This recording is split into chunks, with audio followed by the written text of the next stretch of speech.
옆에 있는 분들과 함께 고백하며 인사하시겠습니다. 하나님 우리와 함께 하십니다. 인사하시겠습니다. 계속 성가대 찬양이 생각납니다. 그대여 힘을 내요, 그대여 주를 봐요. 자, 오늘 우리들에게 이와 같은 은혜가 있게 되시기를 예수님의 이름으로 축원드립니다. 하나님께서 힘 주시고 우리의 시선이 하나님께로 향해 있을 때 우리에게 주시는 넘치는 은혜가 있게 될 줄 믿으시기 바랍니다. 제가 신학교를 졸업하고 간사로 사역하다가 인턴 선교사를 다녀오게 되었습니다. 그리고 정식으로 전도사로 사역을 시작한 해가 2004년도입니다. 그러니까 올해로 20년째 목회를 하고 있습니다. 목회자로 사역하면서 지금까지 셀 수 없이 많은 설교를 했습니다. 그러니 제가 설교를 해놓고 그 내용을 원고나 남아있는 영상을 보지 않으면 저도 기억할 수 없는 설교가 너무 많이 있습니다. 아니, 대부분 다 제가 기억하지 못하고 있는 것 같습니다. 저는 여러분의 마음을 너무 잘 이해합니다. 저도 기억하지 못하는데 여러분은 어떻게 그것을 다 기억하겠습니까? 하나님께서 우리들에게 스며드는 촉촉히 잠기는 그 은혜로 인도하고 계신 것이죠.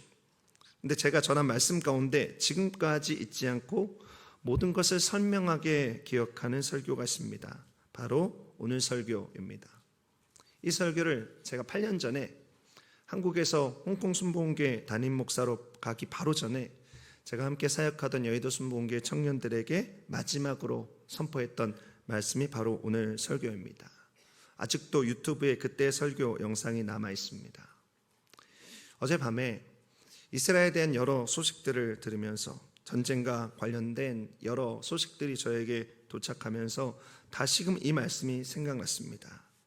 우리 성도님들과 이 시대 우리가 누구로 살아야 하는지 우리의 마음속에 생각 속에 이 말씀을 새기고 우리가 누구인지를 꼭 알아야겠다. 하나님께서 우리들의 삶에 무엇을 원하는지 아주 기초적인 것, 기본적인 것, 그러나 중요한 것을 다시 한번 마음속에 새겨야겠다는 마음이 들었습니다. 그래서 함께 이 말씀 나누기 원합니다. 함께 읽은 본문 말씀에는 우리가 잘 아는 예수님의 첫 번째 기적이 기록되어져 있습니다. 갈릴리 가나의 어떤 결혼식에서 물을 포도주로 변화시키는, 그래서 곤란함에 있는 신랑과 신부를 축복하신 사건입니다. 오늘 말씀에는 여러 등장인물이 나오고 있습니다. 오늘 설교 제목이 주인공 그리고 또 다른 주인공인데요. 여러분, 이 예수님의 놀라운 기적의 이야기에서 주인공이 누구라고 생각하십니까? 물론 이 기적은 예수님이 이 땅에 오신 메시아임을 드러내는 표적입니다. 단순한 기적이 아닌 것이죠. 그러니 이 이야기의 주인공은 당연히 예수님입니다. 그런데 이 이야기에는 또 다른 주인공이 숨겨져 있습니다. 누구일 것 같습니까? 주보에 벌써 답이 다 나와 있어서 좀 김이 셉니다만 안 본 셈 치고, 지금 보시지 마시고 안 본 셈 치고 여러분 오늘 말씀을 나누면서 정말로 하나님께서 우리를 어떻게 부르시는지, 이야기의 거룩한 부름받은 주인공이 누구인지 마치 명탐정 셜록 홈즈처럼 그 주인공을 찾아보시기를 예수님의 이름으로 축원드립니다. 오늘 우리가 나눈 이 말씀은 이 이야기의 진정한 주인공을 생각하는 것으로 시작해야 합니다. 오늘 가나의 혼인잔치의 진정한 주인공, 참된 주인공은 누구입니까? 첫 번째로 기억할 사실이죠. 이 사건의, 이 놀라운 기적의 주인공, 그 참된 주인공이 예수 그리스도라고 하는 것입니다. 여러분, 이것에는 이견이 있을 수가 없습니다.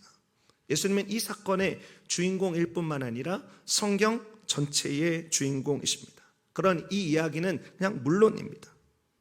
예수님은 갈릴리 가나의 결혼식에서 물을 포도주로 바꾸는 그 첫 번째 기적을 통해서 메시아로 오신 그의 영광의 광채를 세상 가운데 선명하게 나타내셨습니다. 이 기적을 통해서 예수님은 태초에 하나님이 아무것도 없는 무에서 천지와 만물이라는 유를 창조하신 그와 같은 창조의 하나님이다라는 것을 드러내었습니다. 아무것도 아닌 물에서 포도주를 만드는 것을 통해서 예수 그리스도께서 창조된 모든 물질 세계의 통치자이심을 나타내신 것이죠.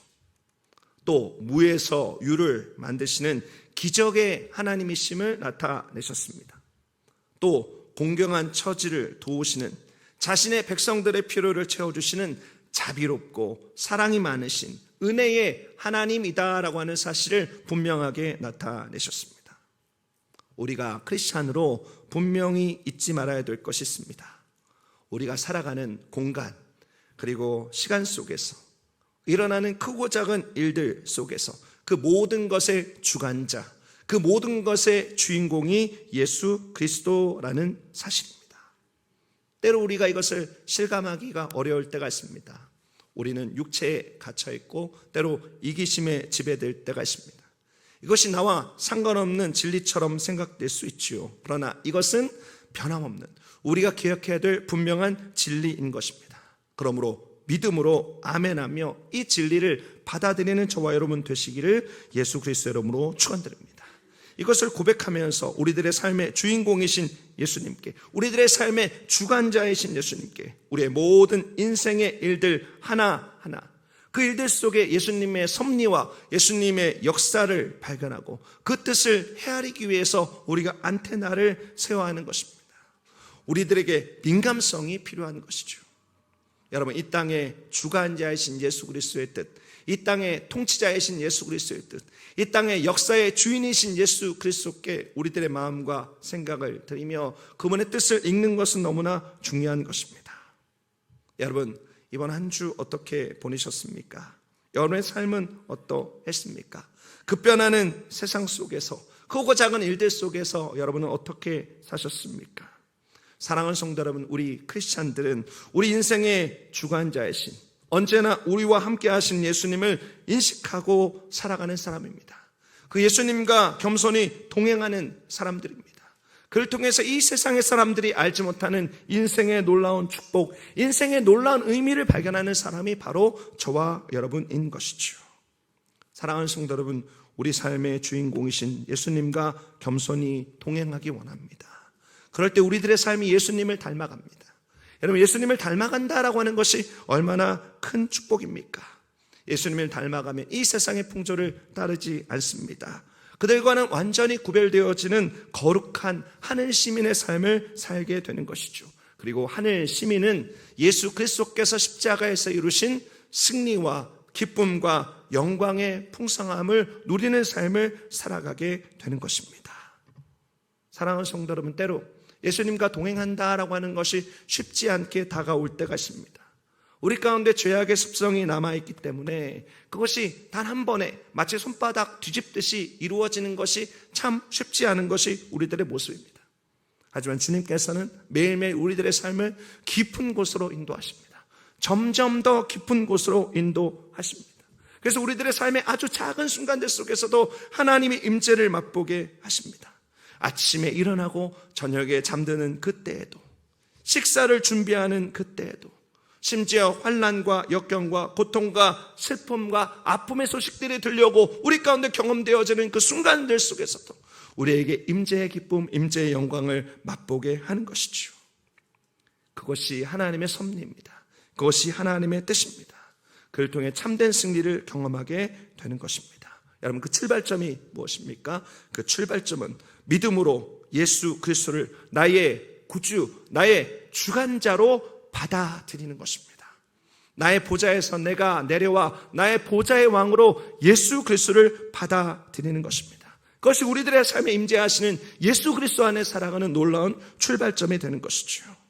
그렇게 예수님과 동행하며 우리 인생의 주관자, 우리 인생의 주인공이신 예수님과 함께하는 기쁨을 누리는 저와 여러분 되시기를 예수 그리스도의 이름으로 축원드립니다.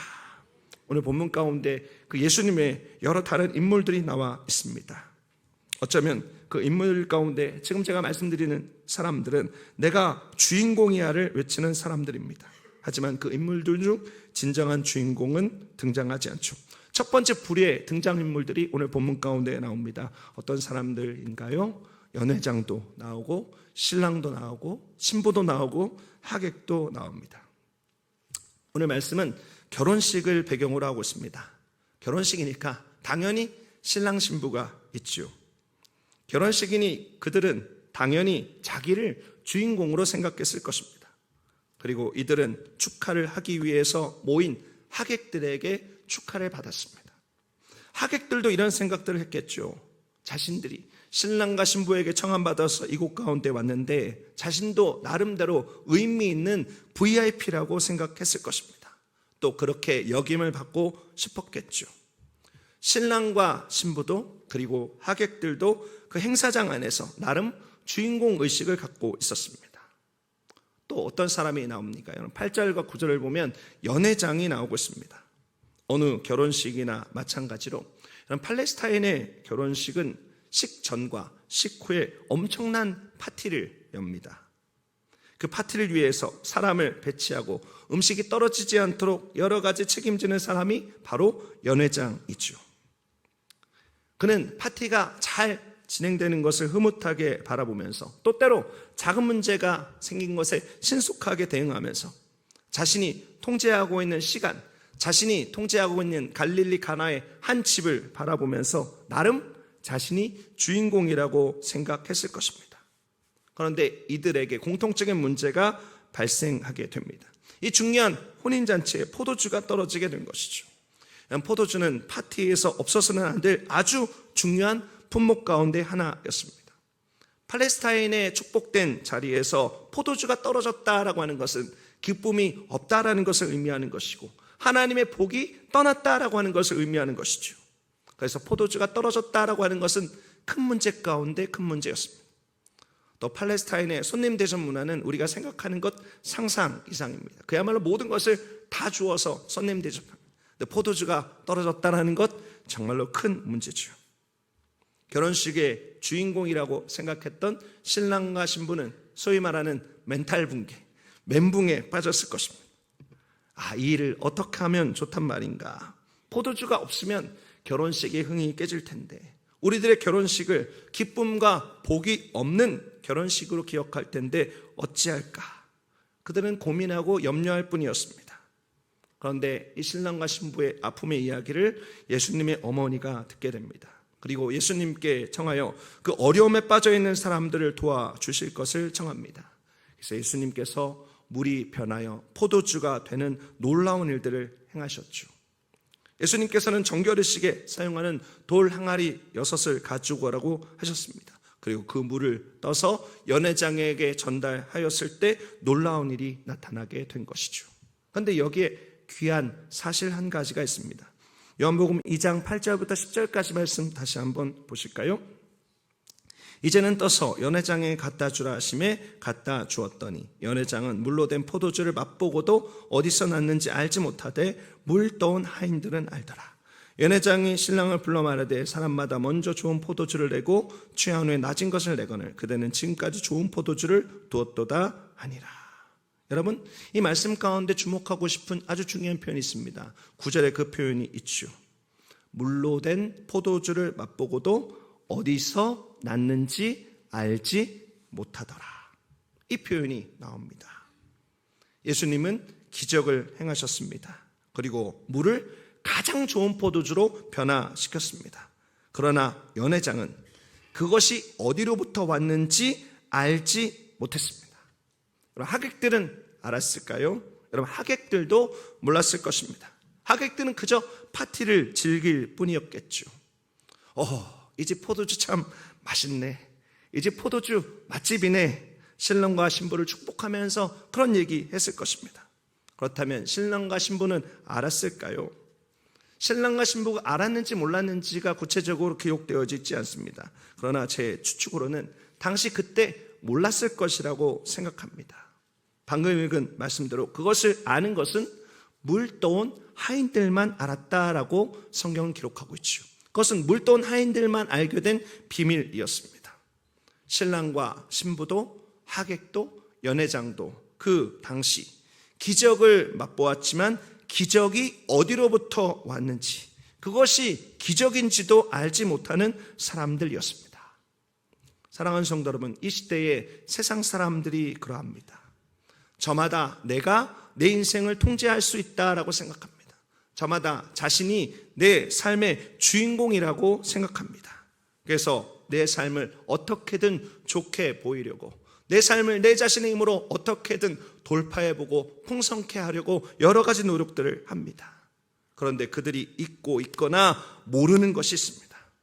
그들이 누리는 모든 것들, 심지어 일상생활의 모든 것들, 내리쬐이는 햇살, 마시는 물과 호흡하는 공기, 아름다운 자연과 가족들, 살아가는 모든 시간과 내가 허락된 모든 일들이 하나님께서 우리 인생 가운데 베푸시는 기적이고 대가 없이 주시는 은혜다라고 하는 것을 그들은 알지 못하고 있는 것이죠.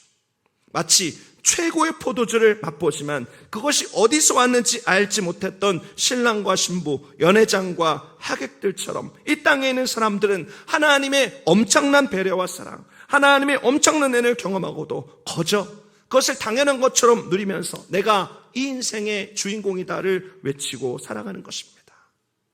여러분, 이런 것들을 생각하면 참 인생은 불쌍하고 참 인생은 미뤄야 할 수밖에 없습니다. 우리가 다 경험하죠. 하나님께서 손길을 거두시면 금세 우리 인생은 아무것도 아닌 것으로 변할 수밖에 없습니다. 마치 시들어가는 풀처럼 우리들의 삶의 고통과 고난과 환난 속에 우리는 견딜 수 없는 연약한 인생이다라고 하는 것을 발견하게 되는 것이죠. 여러분, 이런 사람들에게 또 우리들에게 가장 필요한 것은 무엇입니까? 그 모든 것을 허락하신 분이 인생의 호흡을 주시고 인생의 생명을 주시고 인생의 우리들의 삶에 당연한 것 같지만 당연하지 않는 하루하루 모든 것이 기적이다라고 하는 것을 깨달아 알게 하시는 하나님, 그 하나님을 아는 것이 필요하다라고 하는 것입니다. 그분을 나의 인생의 주관자로 고백하는 것이 정말로 복되고 귀하다라고 하는 사실이죠. 사랑하는 성도 여러분, 우리도 세상의 풍조를 따라서 세상의 사람들처럼 그렇게 살아갈 때가 있습니다. 내가 내 인생의 주인공이다, 내가 내 인생의 주관자다라고 여기며 살아가고 있는 것이죠. 이 땅의 분주한 세월들 속에서, 이 땅의 현실들에 갇혀서 우리가 그것을 잊고 살 때가 많이 있습니다. 사랑하는 성도 여러분, 우리가 그것을 잊지 않았으면 좋겠습니다. 어떤 상황들 속에서도, 크고 작은 일들 속에서도, 우리가 눈을 뜨고 눈을 감는 하루하루의 순간순간들 속에서도 하나님의 은혜와 은총, 그것을 기억하며 우리에게 주신 햇살에 감사하고 물과 공기에 감사하고 호흡과 생명에 감사하고 가족과 귀한 만남에 감사하고 나에게 주신 직장과 삶에 감사하고 우리에게 주신 여러 관계에 감사하는 저와 여러분 되시기를 예수 그리스도의 이름으로 축원드립니다. 그 감사가 하나님을 영화롭게 합니다. 우리의 주권자, 우리의 주인공이신 하나님을 영화롭게 합니다. 그리고 하나님께서는 감사하는 자에게 더 감사할 수 있는 놀라운 일들을 베풀어 주시는 것이죠. 우리 인생의 모든 시간에 감사하는, 하나님을 인식하고 감사하는 저와 여러분 되시기를 예수님의 이름으로 축원드립니다. 이제 두 번째 부류의 등장인물들이 나오죠. 두 번째 부류의 등장인물들은 누구인가? 바로 하인들입니다. 예수님의 기적, 이 기적은 잔치집의 하인들과 동역을 통해서 진행되게 됩니다. 하인들의 순종에 따라서 이 기적이 일어나게 됐죠. 돌 항아리에 담겨있는 물을 떠주는 순종. 여러분, 이 순종은 쉽지 않은 순종입니다. 그리고 이 순종을 통해서 하나님의 귀한 기적이 일어나게 됩니다. 그리고 그들은 이 기적의 포도주가 어디서 생겼는지를 아는 부류의 유일한 사람이었습니다. 그들의 순종은 참 아름다웠습니다. 어찌 보면 그 파티에서 가장 소외되고 작은 자를 사용하시는 하나님의 비밀, 하나님의 사랑이 참 놀랍다라는 생각을 하게 됩니다. 그는 어떤 의미에서 이 이야기의 또 다른 주인공이고 또 다른 주인공이 될 수 있는 자격이 충분합니다. 세상적으로 볼 때 작고 연약하지만 순종함으로 예수님과 함께한 동역자들, 그 비밀을 아는 사람들, 하인들은 예수님의 아름다운 기적의 이야기의 주인공이 되기에 충분한 조건을 갖고 있죠. 저도 한동안 그렇게 생각했습니다. 그런데 이 이야기에서 예수님을 빼면 하인들이 주인공이 아닌가 이렇게 생각했죠. 그런데 어느 날 이 요한복음의 말씀을 묵상하는데 주님께서 제 마음속에 마치 이런 질문을 던지는 것 같았습니다. 창재야, 이 하인들이 그 기적적으로 만들어진 포도주를 마셨겠니? 저는 이 질문을 한동안 깊이 생각했습니다. 그러면서 적잖게 충격을 받았습니다. 제가 주님께 제 마음을 다해서 이런 답을 드렸죠. 글쎄요, 제가 생각할 때는 그들이 성경의 포도주를 마셨다라는 기록도 없고 하인이라는 신분상 마시기가 어렵지 않았을까요? 그리고 파티를 진행하는 속에서 일하기에도 바빴을 텐데 마실 새가 없었을 것 같습니다. 그 대답에 주님께서 제 마음속에 주셨던 선명한 말씀은 이것이었습니다. 교회에서 어떤 사람은 나를 그처럼 섬기고 있구나. 나는 그렇게 나의 일을 그들이 하는 것을 원치 않는다. 사랑하는 성도 여러분, 교회는 수없이 많은 사람들이 자신이 마치 교회의 주인공인 것처럼 열심히 일하고 있습니다. 나름 여러 가지 일들을 하나님의 뜻에 순종한다면서 바쁘고 분주하게 하고 있습니다. 그러나 그 수많은 일들을 하고 쓰임받아도 그 안에서 하나님의 일을 맛보고 마시지 않는, 그래서 성경에서 예수님께서 저주하셨던 종교인들과 같은 모습들로 교회 생활을 하는 것을 보게 됩니다. 이런 이들의 아픔은 어떤 것입니까? 여러분, 바리새인들이 열심이 없었나요? 여러분, 바리새인들의 열심은 우리가 생각하는 것 이상입니다. 그야말로 상상 초월입니다. 하지만 그들이 그런 열심만 있을 뿐 하나님의 은혜 가운데 벗어나 있자 그들은 자신들로 할 수 없는 일들을 다른 사람들에게 짐지우기 시작합니다. 다른 사람들에게 짐지우면서 그 사람들은 하지 못한다 정죄하고 판단할 뿐이었죠. 여러분, 이것은 굉장히 무서운 일입니다.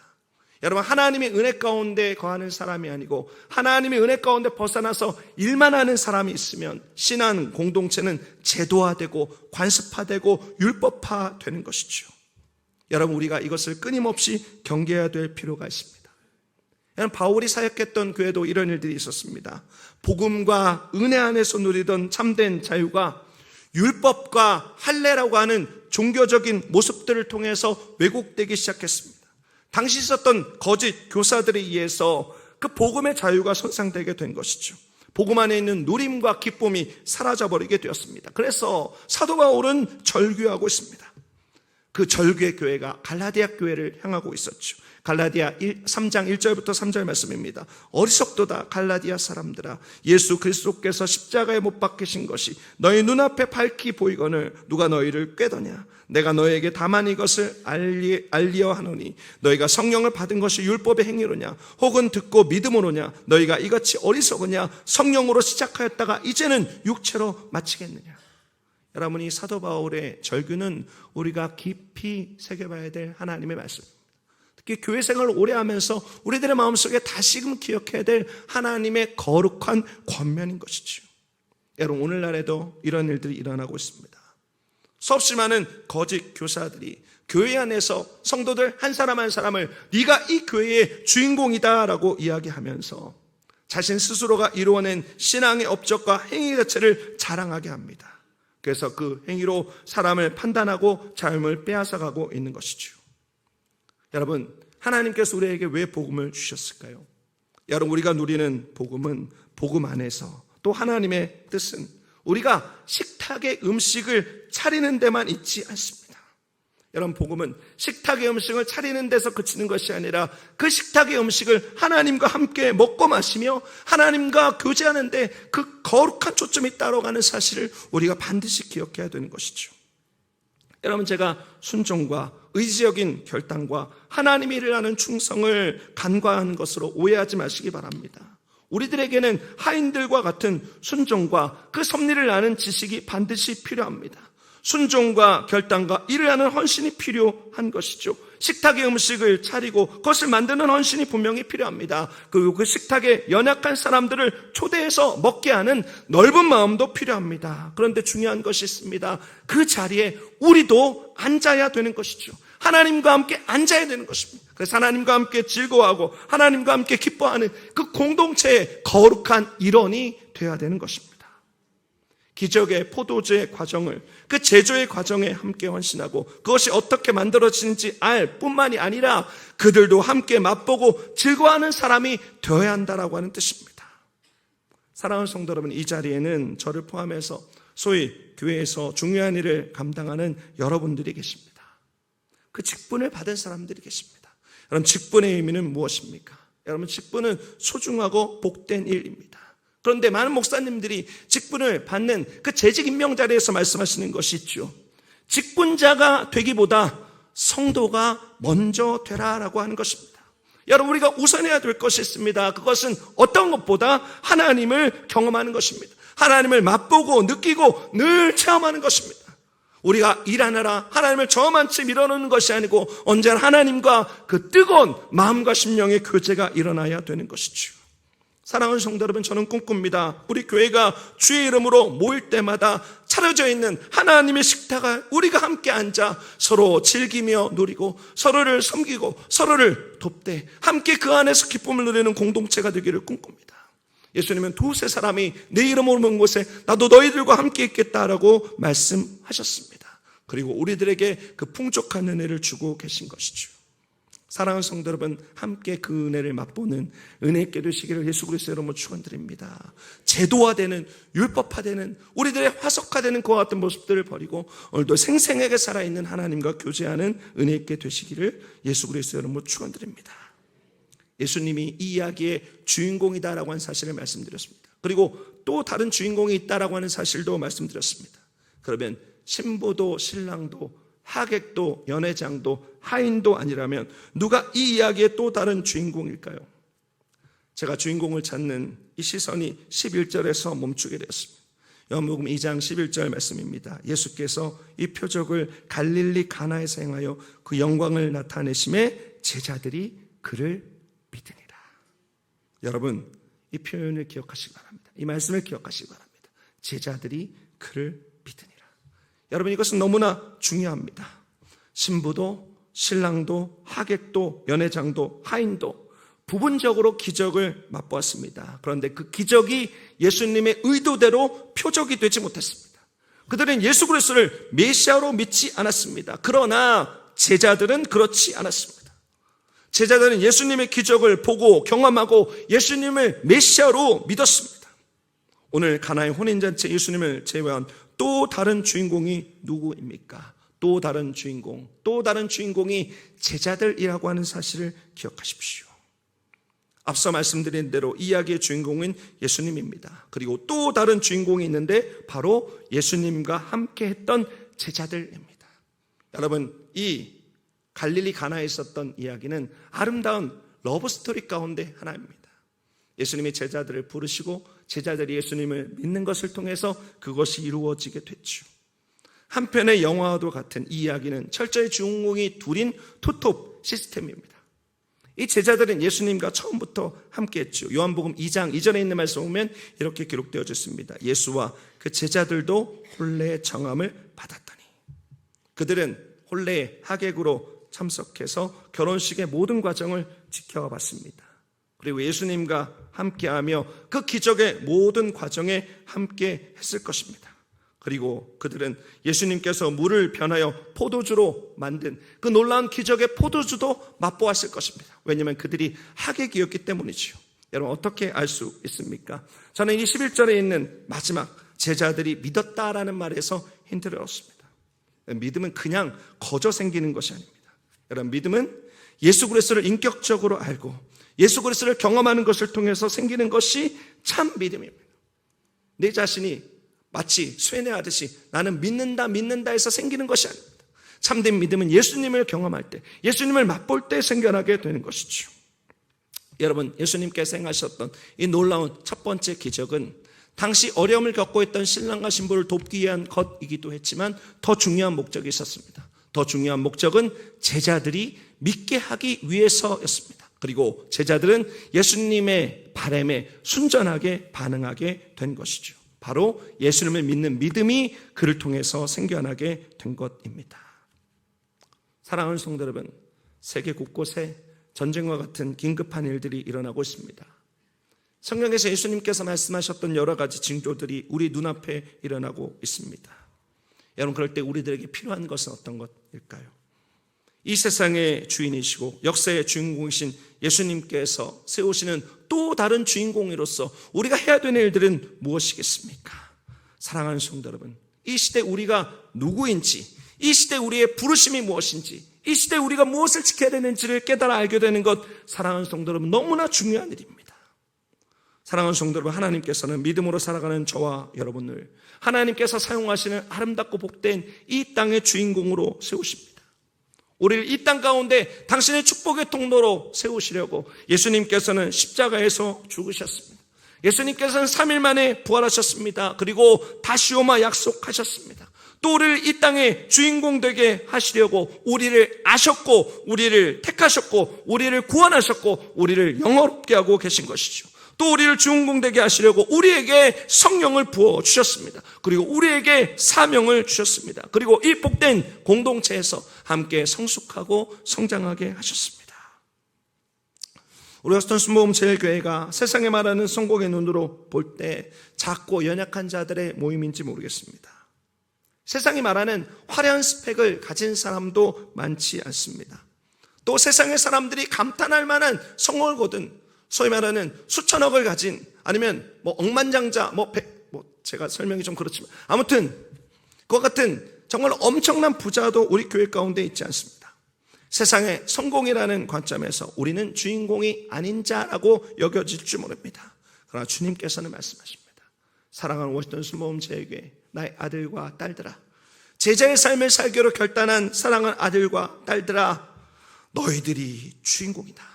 너희가 이 세상의 주인공이다. 이 세상의 역사의 주인공이다. 그리고 장차 올 나의 나라의 주인공이다. 너는 천국의 시민권을 가진 자다. 하나님의 나라에서 왕노릇할 사람이다. 그러니 믿음 위에 서라. 믿음으로 살아라. 나와 함께하자라고 말씀하고 계신 것이죠.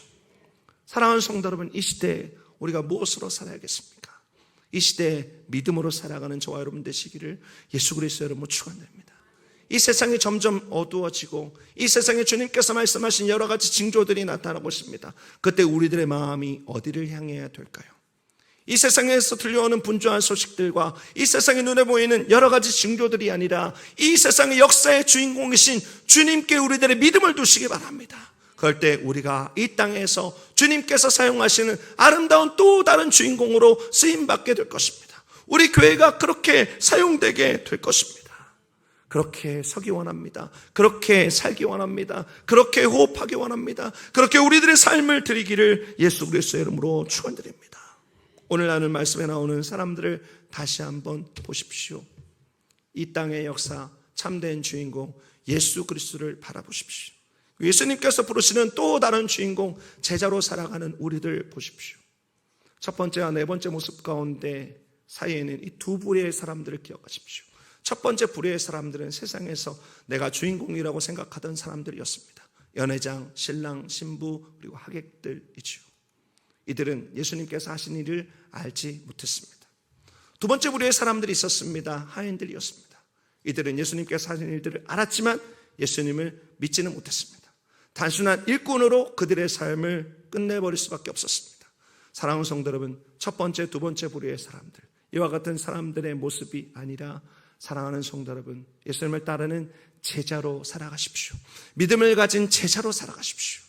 그것이 우리들의 부름이고 그것이 이 땅을 살아가는 우리들의 모습임을 기억하며 오늘 우리가 함께 기도하고 간구하는 동안 우리들의 삶이 첫 번째, 두 번째 부류에 있던 모습들을 돌이키고 참된 제자로 결단하는 은혜 있게 되시기를 예수 그리스도의 이름으로 축원드립니다. 기도하겠습니다. 존귀하신 하나님, 하나님께 영광 올려드립니다. 하나님, 우리가 제자임을 고백합니다. 제자로 부름받았고 놀라운 기적의 예수님, 우리들의 삶에 십자가를 지시고 부활하시고 다시 오마 약속하신 예수님께 우리의 믿음을 두고 하루하루를 살아갑니다. 귀하신 하나님, 우리에게 믿음을 더하소서. 믿음을 더하소서. 이 약한 세상 가운데, 급변하는 세상 가운데 우리들의 삶 속에, 마음 속에 이 거룩한 믿음 잃어버리지 않도록 성령님 역사하여 주옵소서. 주님께서 지금 이 시간 함께하여 주신 것 감사드립니다. 은혜와 능력과 권능으로 우리의 모든 삶에 임재하시옵소서. 하나님께서 함께 하신 것 감사드립니다. 모든 말씀 존귀하신 예수 그리스도의 이름으로 기도드립니다. 아멘.